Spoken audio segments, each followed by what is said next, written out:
a Texas housing development, a predator strikes. She had been stabbed 31 times. But she had turned the table somehow. The offender had injured himself. The list of suspects seems endless.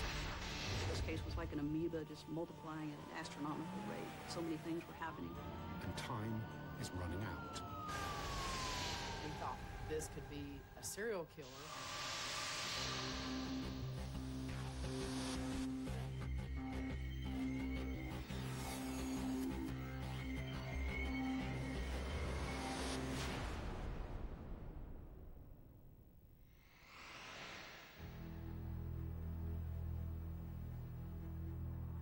McKinney is an affluent suburb of Dallas.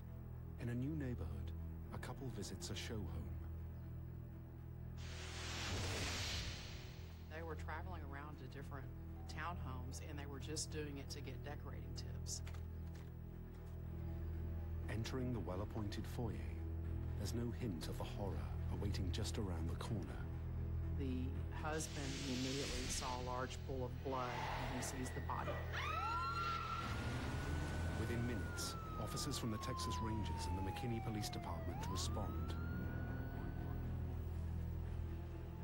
Among the first on the case is Captain Randy Rowland.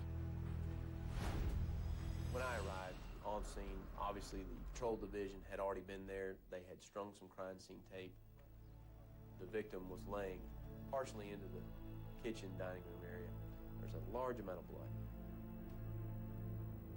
The dead woman is identified through her business cards as Sarah Ann Walker, a 40-year-old estate agent and single mother of a 4-year-old boy. It's quickly apparent she's been stabbed multiple times. She was professionally dressed, had a skirt on, a white shirt. She had wounds to her neck, upper torso area. She had wounds to her hands and arms. The furniture was turned over. The pretty vases that normally would be on top of a piece of furniture, they were knocked down, and those type of things were scattered about. That told us immediately, hey, there was a big struggle here.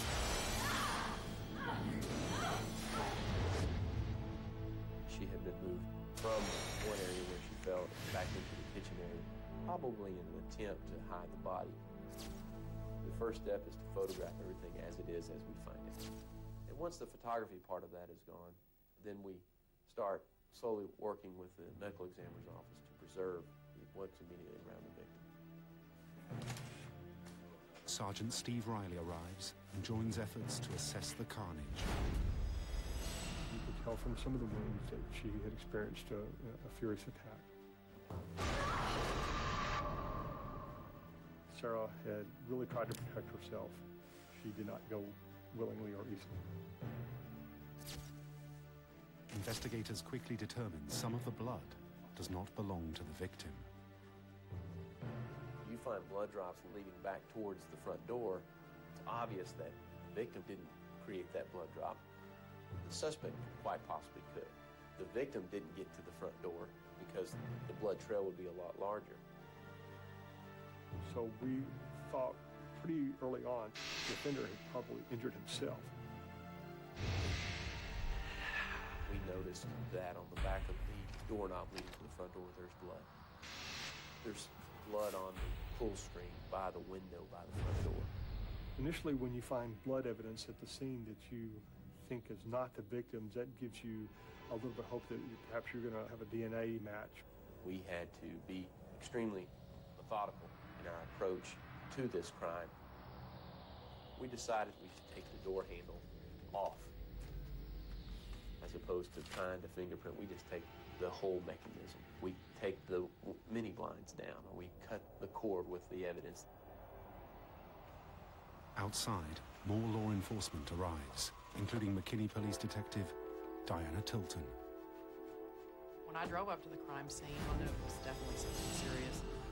The crime scene investigators were coming in and out of the house. I remember seeing very serious looks on their faces. I knew this was something really bad, whatever was inside.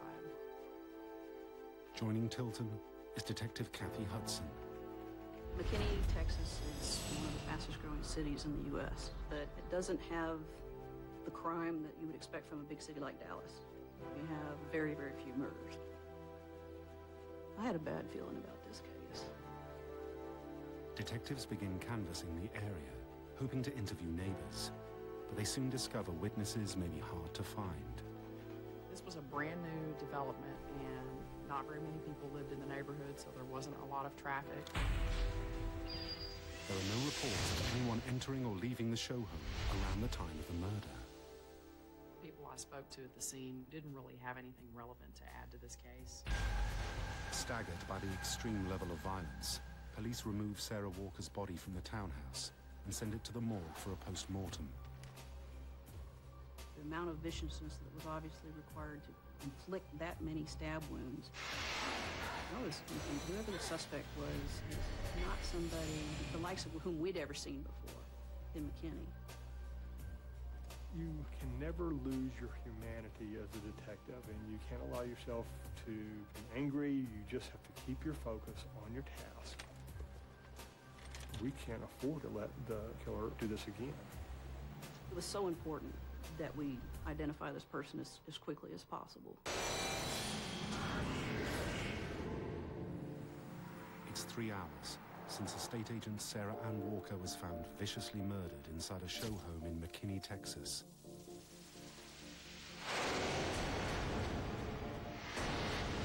The forensic team continues to scour the crime scene, finding more of the killer's blood. You could see a trail of blood running down the side of the sink, and it would appear to us that the suspect had washed his hands. It looks like water has been run around the inside of the sink in an attempt to hide that there was blood in the sink. We can start focusing in on removing the collar of the sink so that we can get any trapped DNA from blood that's been washed down. The blood evidence is collected for DNA profiling at the lab.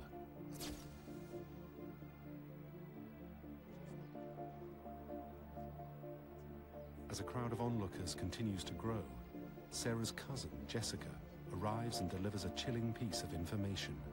When I spoke with Sarah's cousin, she told me that she was on the phone with Sarah before she was murdered. Oh, I know. They were just chatting in general about what was going on in Sarah's life. And Sarah abruptly said, "I have to go, someone's coming in." Yeah. With those last innocent words, Sarah went to greet her killer. Hi there. Welcome. We knew that this murder occurred between 12:51 after she hung up the phone and between 1:23 when the couple entered the townhome and discovered the body. You have this window of opportunity, 20, 25 minutes in the middle of a Saturday afternoon where nobody was around her, and then they find her deceased in the model home. So that's the blank. We try to fill in everything we can around that blank so we can better understand what happened in that 25 minutes. Captain Rowland takes on the difficult job of informing Sarah's father, who lives in nearby Greenville. It's never easy to make a death notification, but he needed to hear it from somebody at the scene. We asked for assistance from the Greenville Police Department to go out to the father's house and talk to him. Once they got there, he was put on the phone to me. Identified myself by saying, "I'm Captain Randy Rowland, McKinney Police Department." And I explained that Sarah had been severely attacked, numerous injuries, and she had succumbed to those injuries. Oh, of course I was crying. It was a very emotional time. I mean, that hurts me as a father very much to think of what actually happened. I know that her faith and her belief in our Lord Jesus was very important to her. And try to be as encouraging as I could about our investigation and that we would ultimately find out who did this. And we've got to build a picture of who our victim was in hopes that that'll tell us a little bit of something about our suspect. Through the family, detectives learn more about their victim. Sarah had a very bubbly personality, very, very beautiful woman, very confident, very secure, lights up a room when she goes into it. She's going to be the center of attention. She was a wonderful mother and just a wonderful person. Anybody that was around her loved her. She was just fun to be around. Sarah was a working mom, very athletic and beautiful and vivacious. She could have been your next door neighbor. Police are still trying to piece together what happened to 40-year-old Sarah Ann Walker. The media just really grabbed onto this story. We haven't found the weapon yet, but when you're in close like that, it's personal. The crime made the news, then people start calling. It started flipping over, and we had hundreds and hundreds and hundreds of leads. Some of the leads include sightings of various vehicles in the area at the time of the slaying. We had several instances like that where vehicle descriptions were given to us, but we were able to determine who the occupant was from every single one of those vehicles except one, which was a white Mustang. That Mustang was the very first car that we couldn't track down. Who's in this Mustang? Who is this individual? So we were very, very interested in who that individual might be. Day 2 of the investigation begins at the morgue. When we got to the medical examiner's office, he had already prepared her for autopsy. Though there's no sign of sexual assault, it's clear Sarah suffered many horrific injuries. Sarah had so many wounds on her body. Sarah had been stabbed 31 times, strangled, beaten, had blunt force injury, broken nose. She had a dreadful wound on her left wrist. I think there were probably about 4 different wounds that would have been fatal. Ultimately, her death was due to all the stab wounds. And the overkill is just almost unimaginable. One injury in particular stands out. The medical examiner was looking closely at some of the wounds in her back, and he noted that there were what appeared to be impressions in the back of her neck. And she had been bitten. That bite mark, to me, says that her killer was of the most vicious nature. Just speaks of someone who is just animalistic. The medical examiner enlists forensic dentistry expert, Dr. Bill Shell. We did take a series of dental evidentiary photographs. We were able to convert those photographs to life-size photographs.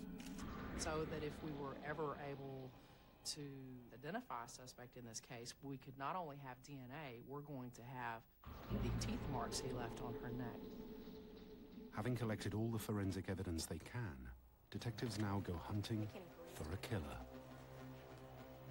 When you have a murder, statistically speaking, it is usually going to be someone close to the victim. It's going to be a family member or a close, intimate friend. You're either dealing with a crime of passion or you're dealing with a vicious serial killer, because you can see those type of injuries on either type of crime. So we really didn't know which one we had. Sarah's ex-husband was someone we looked at very quickly. Randy Tate and Sarah Ann Walker divorced 8 months ago. When Sarah Walker was murdered this past Saturday at a McKinney model home, Randy knew police would soon question him. There was a lot of animosity in the relationship.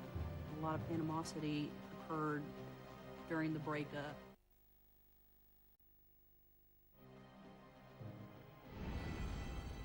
The job of interrogating Randy Tate falls to investigator Marco Robles. From the get-go, it was a hard interview. I did press him to find out if he was involved in some way and what way that would be. He was real defensive about the questions that I asked him. Tate says he has an alibi for the time of the murder. When this crime occurred, he had just gotten through playing golf with some friends. But Tate does admit to being in contact with Sarah the day she died. He had seen her early that morning when he had picked up their son. The things that concerned me about him was his not wanting to cooperate with us and how she had money and I didn't know if there was some financial gain with her murder. Police request a DNA swab for testing against the genetic profile they hope to develop from the crime scene blood evidence.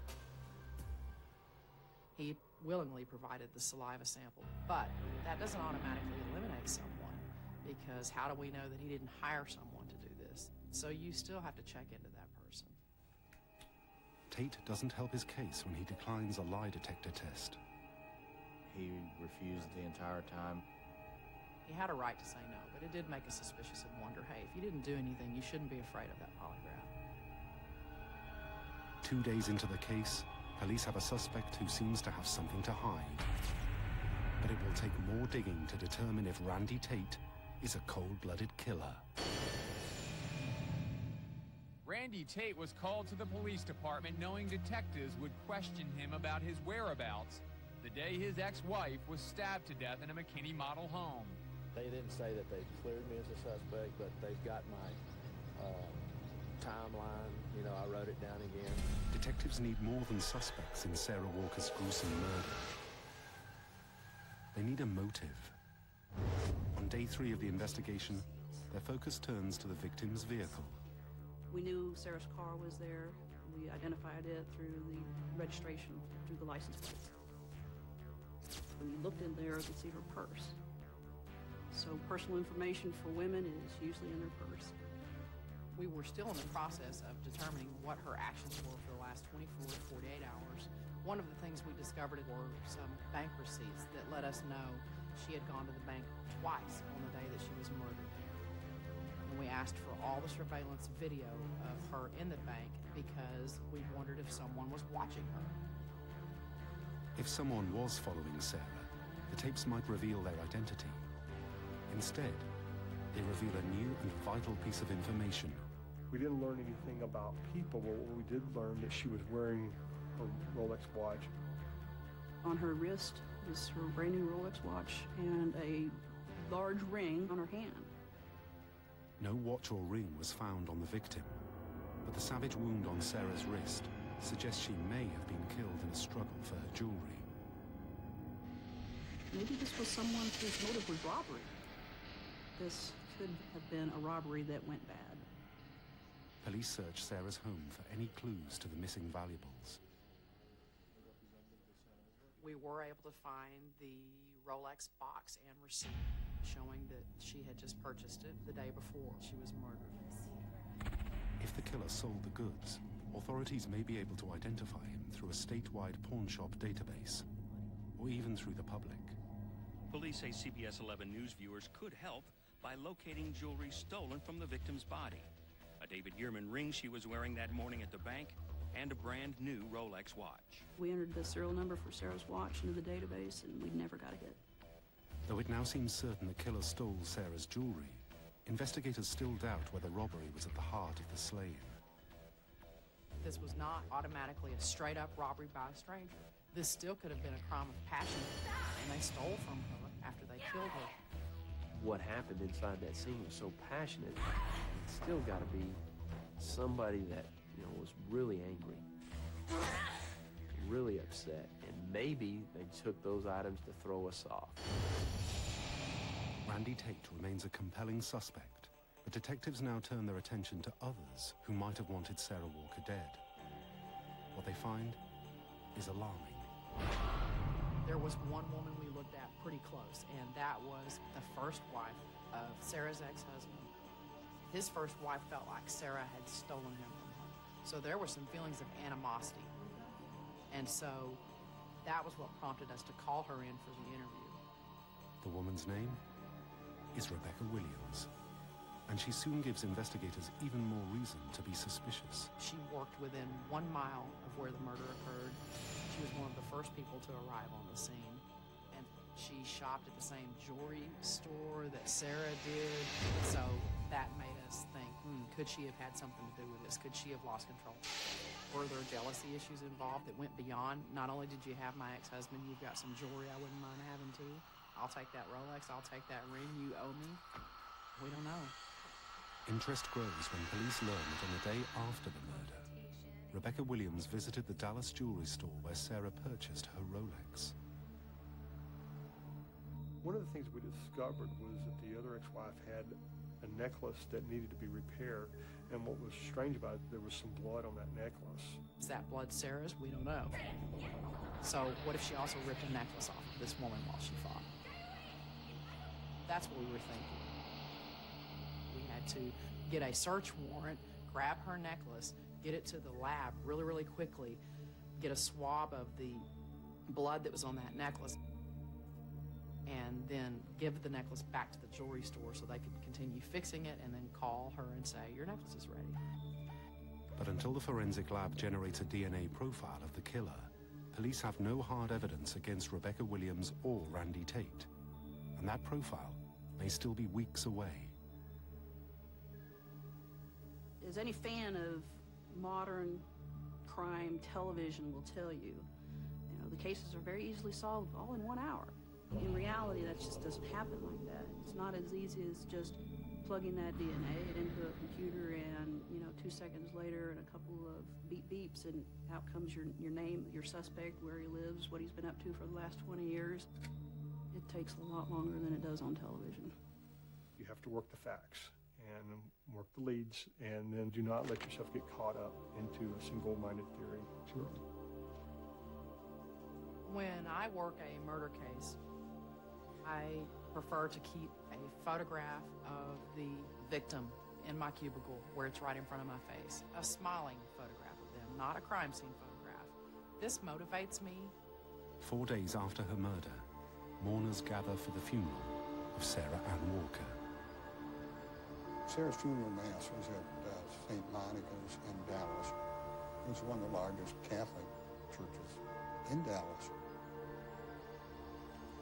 Joe Walker deals with his grief in a surprising way. During the Mass, Father Paul came down and wanted them to pray for Sarah, and I interrupted him and said, I think we need to pray for Sarah, but also we need to pray for whomever committed this crime. And we need to pray for Lord's mercy for that person. Not everybody agreed with me, but that's how I believe. As police delve deeper into Sarah Walker's life, they learn that in spite of all her success, she was searching for something more. It was like she was trying to make more of her life in a different way, or maybe help herself along a path that only she could see that she was going down. To me, it just looked like she was giving herself little pep talks. Tomorrow's a new day, Sarah.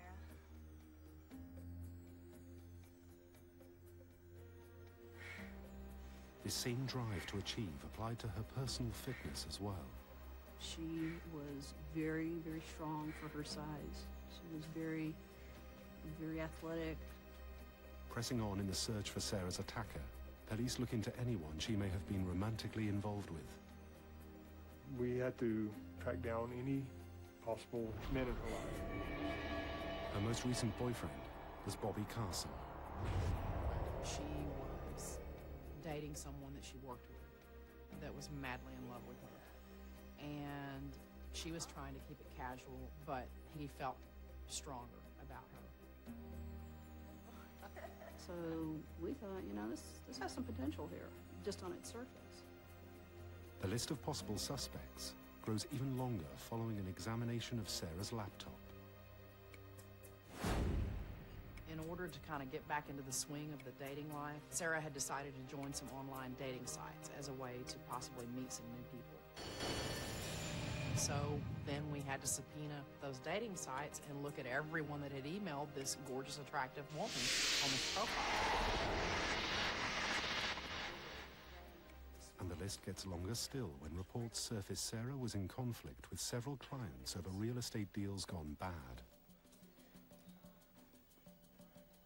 We determined there were some investors into this neighborhood that were angry about their purchases.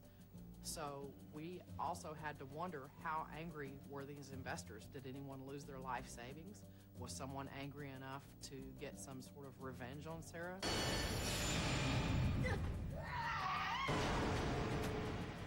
So it was a daunting task to look at this large pool of potential suspects.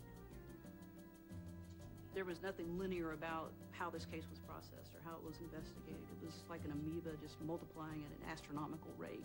So many things were happening at one time and it's going in so many different directions. Police take DNA samples from everyone they interview. As long as we continue to get DNA from these people, we just let them go and move to the next one. We collected DNA from about 31 different men. It's intensely frustrating for detectives. They may have already met the killer face to face, but without the crime scene DNA profile, they can only wait and hope he doesn't strike again.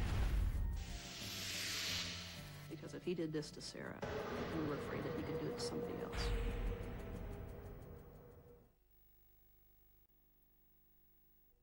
Two weeks after Sarah Walker's murder, the investigation moves in yet another direction when a local estate agent contacts detectives with an intriguing story.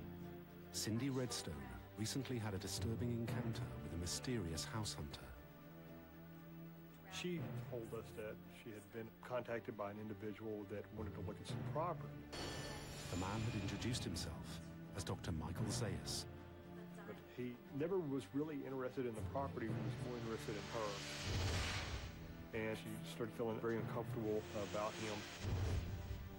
One of the things that was very bizarre was he asked her to take off her ring so he could look at it. He also asked her, did she carry guns and pepper spray. I guess what really iced the cake was when he was in her office one evening and downloaded a bunch of internet dating sites that just sent her over there. She wasn't sure what this guy was about. Detective Riley digs up information on the mysterious doctor through police parking ticket records. I found out that he had some connections in New York and called up and talked to some investigators up there. He is amazed to learn New York authorities are investigating the murder of an estate agent in their jurisdiction. They described a crime similar to the one in Phoenix involving a restaurant where a woman was stabbed multiple times. Could Zayas be the killer police in 2 states are looking for? There were just way too many coincidences for comfort. There were just too many things here that just didn't add up about this guy. But before Detective Riley can track down this latest suspect, McKinney police finally get the call they've been waiting for. The forensic lab has completed its work. 20 days into the investigation on July 28th, as a matter of fact, we found out that we had a full DNA profile from the killer. All the markers were present. That was wonderful news. Investigators now know they're looking for a male suspect, which immediately eliminates Rebecca Williams. That meant all we had to do was find our suspect, and we would have our man. That's one thing that we had been praying for, that there was going to be really good forensic evidence in this case. But elation soon turns to disappointment when the lab attempts to make a match. None of the 31 suspect swabs so far fit the killer's DNA profile. We still have to find who belongs to that DNA and who shed that blood at that scene, and ultimately who killed Sarah Walker. Detectives still have no evidence to suggest Randy Tate may have hired someone to kill his ex-wife. But there remains one suspect whose DNA is not on record, the mysterious Dr. Zayas. Living room? Detective Riley tracks Zayas down to Tennessee. With the help of state police, he is brought in for questioning. What we were hoping to get was a DNA sample from him. Zayas adamantly refuses, but all is not lost. One of the things the really smart doctor forgot in his interview is he was drinking from a bottle. Fortunately for him, he forgot the soda bottle when he left. And of course that gave the detective there just what we needed. And sure enough, he came back and wanted it back, but unfortunately for him, it was lost property and he couldn't have it. With the critical evidence in hand, police now hope one more DNA test will finally crack the case. After another 2 weeks of waiting, they get their answer. Ultimately, our results were that this DNA did not match the person that contributed DNA at the crime scene. 5 weeks into the investigation, and the last suspect on their list has just been cleared. So we knew we were basically starting from scratch. Desperate to keep the case alive, detectives registered the killer's genetic profile on the National DNA database. Maybe there was another crime out there this would match. We knew it would take some time. When they enter that sample, it takes weeks before it runs through the system. It checked the state of Texas first, and then it went out and checked on a national level. We knew it was percolating in the system, and we knew it would hopefully spit out, but what if it didn't?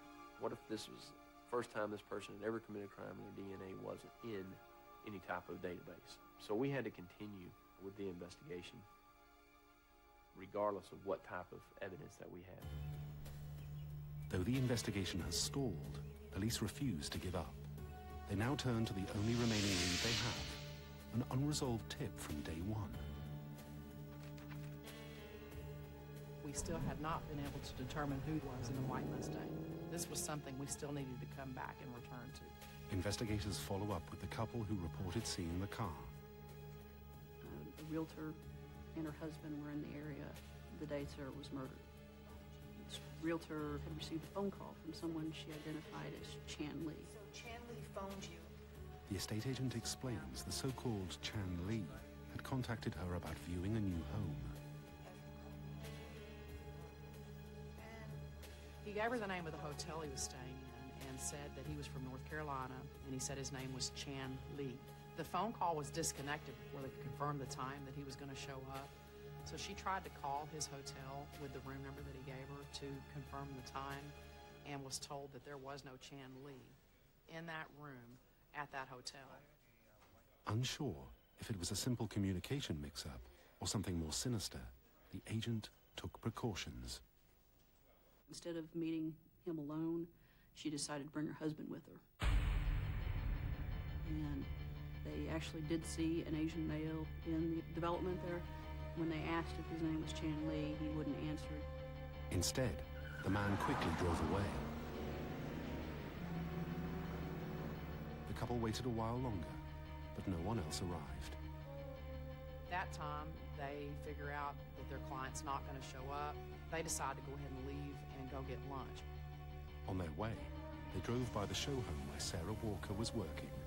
They'd happened to notice that Mustang had returned to the area and was in front of that townhome. They left the area, and then later on that day found out that Sarah had been murdered. Identifying the mysterious man in the Mustang is now priority number one. So police continue their look for the man in the Mustang. Remember, he was last seen in front of this home between 10 minutes of 1 and 20 minutes past 1 on the 8th of July. The hunt for Sarah Walker's killer now centers on the mysterious Asian man spotted in the vicinity when she was murdered. There was nothing to indicate that he was a possible suspect, but you want to know who was in the neighborhood that day. And was he just an innocent guy walking his dog, or was he somebody that was, germane to this investigation?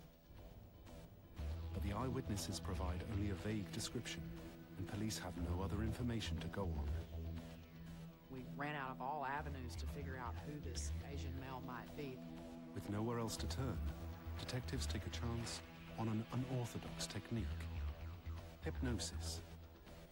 We contacted a forensic hypnotist and arranged to have him interview those witnesses who saw this Asian male.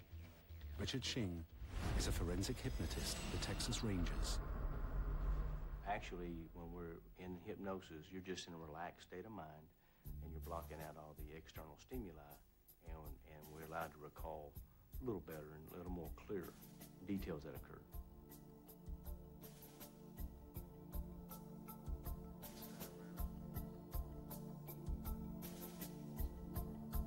As the witness falls into a trance, the gamble begins to pay off. After the session with the hypnotist, our artist was able to make a sketch of an Asian male, a young Asian male. Now, with a face, police hope they can get a name to match it. We subsequently released that sketch to the media so the news ran with it that evening. For the first time, police put a face on someone who may have seen something. The sketch they provide is of an Asian man seen outside the model home. He was driving a white late-model Mustang with retro 60s styling, similar to one seen here. The calls started immediately. We received calls from all over the Metroplex from numerous people who felt like they recognized the person in that sketch.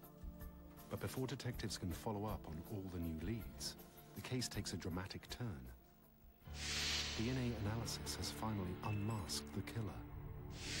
We finally learned that there was a match at the nationwide level on the DNA, and we were just ecstatic.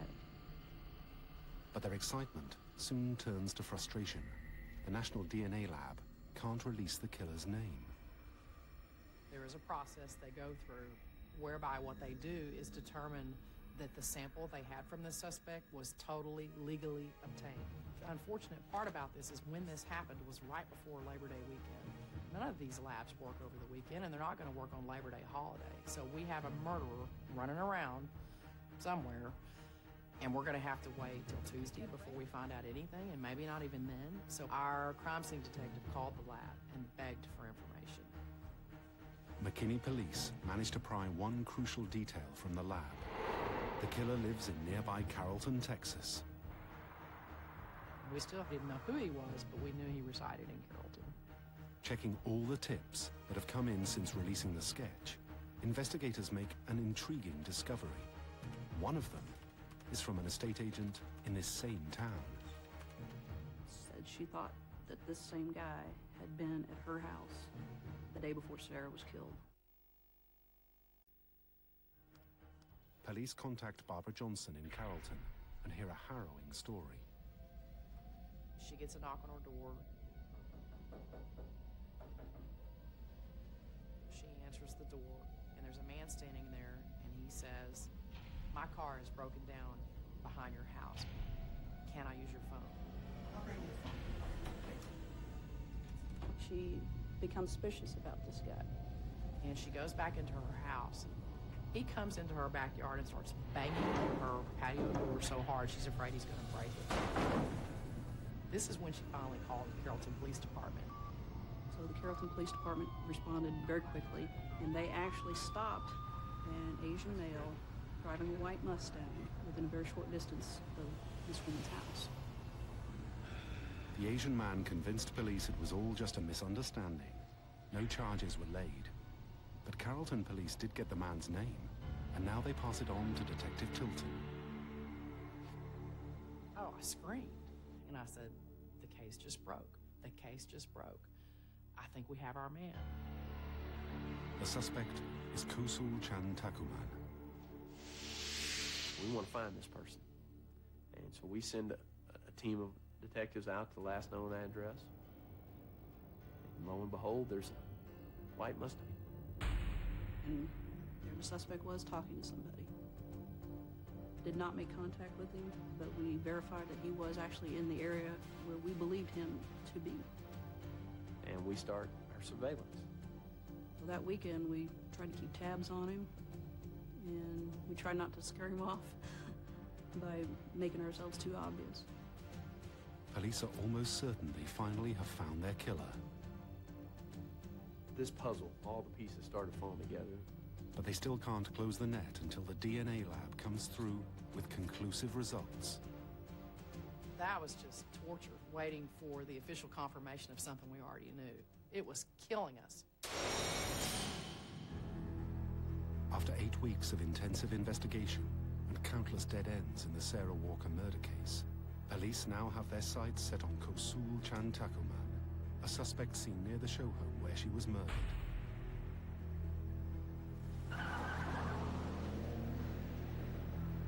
Criminal history comes back. This guy's a petty thief. He has got a long list of small petty type crimes in Texas. But lo and behold, he's got a major felony in North Carolina. We started looking online. The detectives were able to pull down social networks and find pictures of him, his car, pictures of him attempting or playing like he was biting an animal.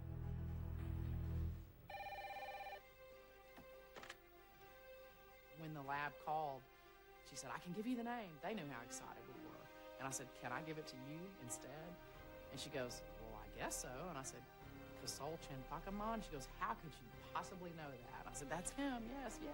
And so, yeah, it was on then. Yeah. That was a wonderful moment. That was a wonderful moment. We found the needle in the haystack, in the warehouse full of haystacks. So the team was called together. We said, we've got our man. On September the 5th, 2 months after the murder, police make their move.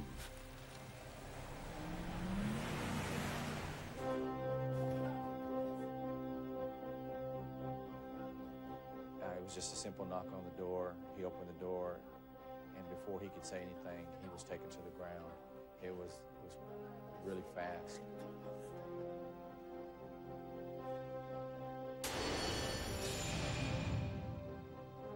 When I made eye contact with him, I felt sick to my stomach. It was just a very oppressive feeling of evil. Just the hair went up on the back of my neck, and I've been doing this 24 years. I'm not afraid of anything. And it wasn't fear of him. It was just, this is an evil man with no conscience, just no soul. Chantakuman denies killing Sarah Walker, but through careful questioning, investigators managed to obtain incriminating details. Did somebody stop right there and ask you if your name was Chan Lee and then drive away because you told them no? Yeah, I went in there and, tried to use the phone.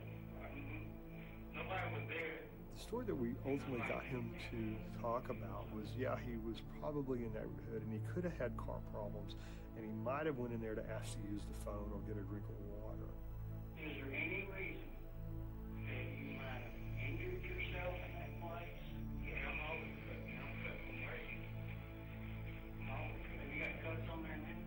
He won't come out and say that he did it, but he puts himself at the crime. He puts himself enough in there that we know this is the man. You're under arrest for killing Sarah Walker. Are you serious, man? Yeah, I'm being serious. Capital murder. See the end with them, boys. They better buy me. We obtained impressions of the suspect's teeth to see how they lined up with the bite mark. When the forensic dentist obtained the cast of his teeth and compared it to the bite mark, the match was perfect. Say your name for me, please. Kasol Chenpakaman. Investigators now piece together the tragic chain of events that unfolded after Chantakuman arrived at the McKinney housing development on July the 8th, 2006. He initially set up another female real estate agent that morning. Detectives believe Chantakuman was posing as a client, Chan Lee, in his attempt to lure the agent. But she brought along her husband and foiled his plan. So, as he's still in that townhome complex there, we believe he sees Sarah Walker come to work. She's driving a nice car. Kasol had a history of robbing people, and he was broke, and he was struggling financially, and he needed money, so he was desperate. And decided to shift his focus to her. She didn't have anybody with her. She unlocked the door, went in alone. Whether he originally intended to kill her when he went in or not, we'll never know. He stepped inside. Oh, someone just came in. He saw our victim, Sarah Walker, alone. It's one of our brochures. I'm Sarah. With a new watch. This is a nice watch, Sarah. And valuable ring. Want to hand it over? It being less than 18 hours old, she refused to give the watch. Sarah was not going to go easy about that. By golly, she earned that watch. She probably challenged him. And, one of the things that we learned about Sarah is she's very bold. Have to assume that she was getting the best of him, or that she had turned the table somehow. She continued to fight him. He got in so close that at some point he had to bite her on the neck. He picked up a plant stand that was near her desk, and he hit her across the head with it hard enough to stun her. He then pulls out his knife. He had on his possession a small knife, maybe a 2-inch blade. Huh? I think it just flipped a switch in him, and he just went berserk. And starts stabbing her.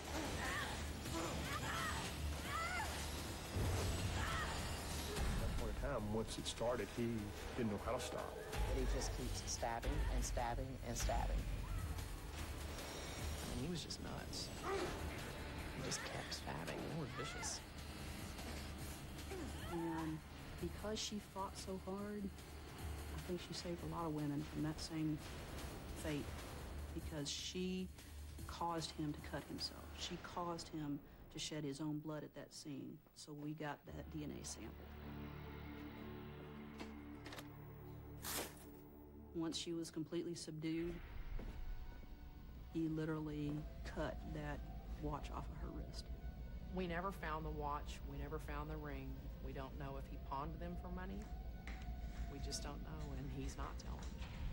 Sarah Walker was strictly a victim of opportunity. If she would have had another appointment that day, she wouldn't have been a victim. Our investigation told what he did, and the jury believed it. In October 2006, Kusul Chantakuman is convicted and sentenced to death by lethal injection. I think that's the proper outcome.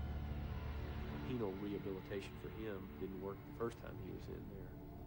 He only grew more hardened, more desperate to get money through illegal means, and it ultimately cost somebody their life.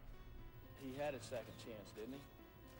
He was in prison in North Carolina. He got out. What does he do? He comes down here and he murders somebody he doesn't know. So my reaction is, I feel like justice has been served. The whole thing is just wrong to me, just all wrong, the death penalty. Is it okay for a public official to put another person to death? I don't know. I just don't think that our Lord will want another person put to death. The only thing I can hope for Kusul is our Lord's divine mercy. That was very interesting to me, that he could have that peace and forgiveness. I had not seen that before out of a family member. We're always happy when a case is resolved, but the fact of the matter is you still have a dead person, and we have countless lives that are affected by that. I miss her and will always miss her. I believe that you can see your family in the next life. Yeah, I think so, and I would hope that I see her there.